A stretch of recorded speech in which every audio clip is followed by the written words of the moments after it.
Hanya bilik bambu tempat belajar kita.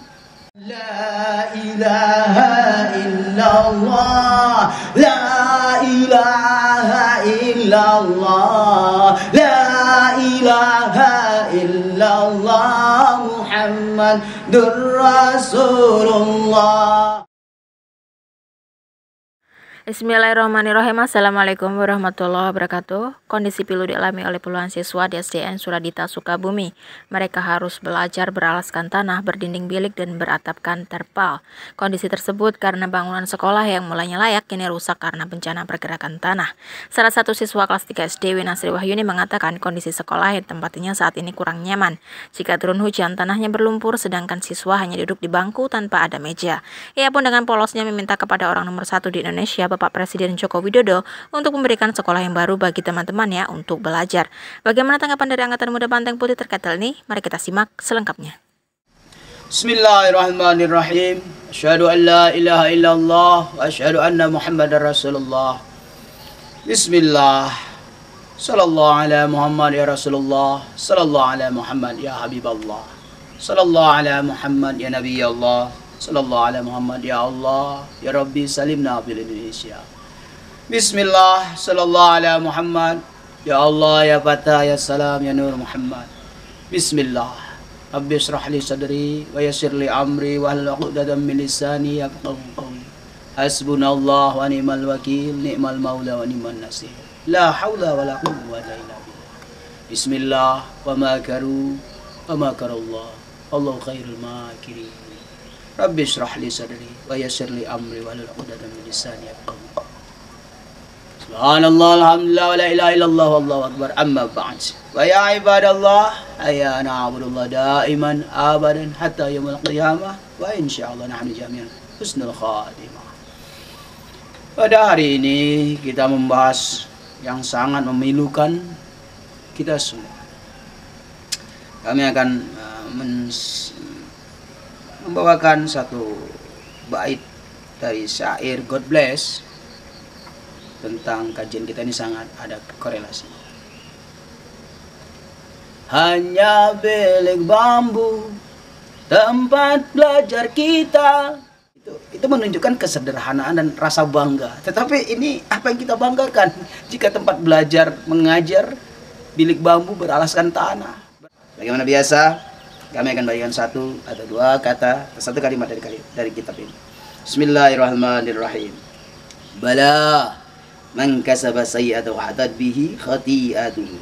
Bala man kasaba sayyi'atan wa hatat bihi khati'atuhu. Bala man kasaba sayyi'atan wa hatat bihi khati'atuhu. Bermakna bukan demikian. Dan bukan seperti itu juga. Semakin kita banyak membuat kesalahan-kesalahan, semakin kita tenggelam dengan dosa-dosa kita sendiri. Bila hidup sudah dipenuhi dengan dosa, bila hidup sudah dipenuhi dengan kesalahan-kesalahan yang tidak pernah mau kita taubatkan dan tidak mau bertobat kepada Allah, ya seperti ini. Apa seperti ini maksudnya? Ditutup hati kita oleh Allah, dibutakan mata kita, ditulikan telinga kita, gak mau peduli. Masa bodoh lah. Itu kan bukan tanggung jawab aku. Itu kan bukan urusanku. Subhanallah. Ya begini ini. Kita kehilangan jati diri. Gayanya kepingin seperti negara yang superpower seperti Amerika, ya, mengadopsi cara belajar mengajarnya seperti sana, seperti di Amerika sana, sehingga kita kehilangan jati diri kita sebagai bangsa Indonesia yang punya karakter sendiri dalam belajar dan mengajar. Ditambah lagi, diperparah lagi ketidakpedulian terhadap fasilitas belajar mengajar. Kami petik suatu kata-kata dari penguasa Jepang di Perang Dunia Kedua. Beliau mengatakan seperti ketika terjadi bom Hiroshima, ya, bom Hiroshima terjadi yang Jepang hulu hanta 400.000 manusia tewas, kalau salah tolong dikoreksi. 2 kali Jepang dibom oleh Amerika sehingga si raja Si penguasa saat itu mengumpulkan para petinggi-petingginya yang masih tersisa. Begini kira-kira si raja berkata, "Wahai jenderal, berapa guru yang tersisa?" Hah, subhanallah. Suasana tegang. Dikira para jenderal tanya, berapa prajurit yang tersisa atau berapa rakyat yang masih hidup gara-gara bom Hiroshima itu. Tapi si raja bertanya, si penguasa itu bertanya, bukan rakyat, bukan juga prajurit, bukan juga persenjataan, bukan juga logistik, tidak. Dia bertanya, berapa guru yang tersisa? Wahai raja, yang tersisa sedikit sekali. Kalau begitu, kumpulkan semua guru-guru itu dan hadapkan kepadaku. Siap. Kau tahu mengapa? Kita orang Jepang ahli dalam strategi. Tapi kita lupa satu hal. Ternyata ledakan itu meluluh hantakan. Hanya sekali dua kali kirim, habis. Negara kita luluh hantam. Kumpulkan para guru-guru. Mulai sekarang kita akan belajar bagaimana menjadi orang Jepang yang cerdas dan menemukan hal-hal yang baru untuk menjaga negara kita dan perdamaian dunia. Mulai sekarang kita harus banyak mendengarkan apa-apa yang dikatakan oleh guru-guru kita dan fasilitasi mereka untuk mengadakan riset demi riset. Kenapa? Karena itulah kunci kemajuan suatu bangsa. Dan kita harus tinggalkan peperangan. Kita harus lupakan harga diri kita. Kita harus betul-betul mengaku kalah. Kita bukan siapa-siapa. Kita lemah karena ilmu pengetahuan kita lemah. Oleh karena itu, berikan semua fasilitas yang tersisa kepada semua guru. Wajib guru dimuliakan. Wajib fasilitasnya memenuhi standar sehingga generasi berikutnya akan lebih hebat dan maju dari kita. Subhanallah. Ini yang kita lupa.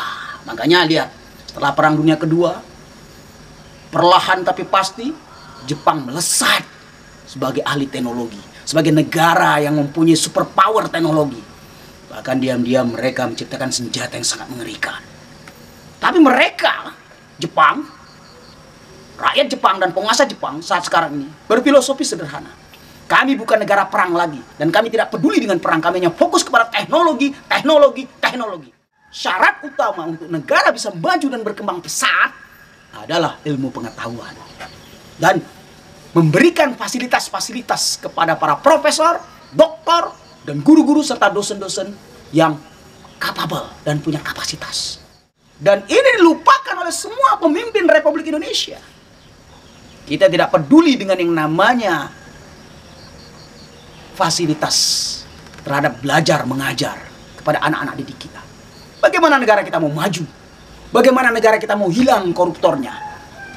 Karena hasil didikan kita kurang memenuhi standar. Seorang presiden harus mengeluarkan uang triliunan. Seorang gubernur harus mengeluarkan ratusan miliar untuk menjadi seorang gubernur.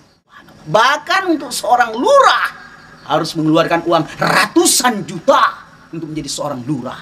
Jadi apa yang mau kita harapkan dari pemimpin yang mengeluarkan modal banyak?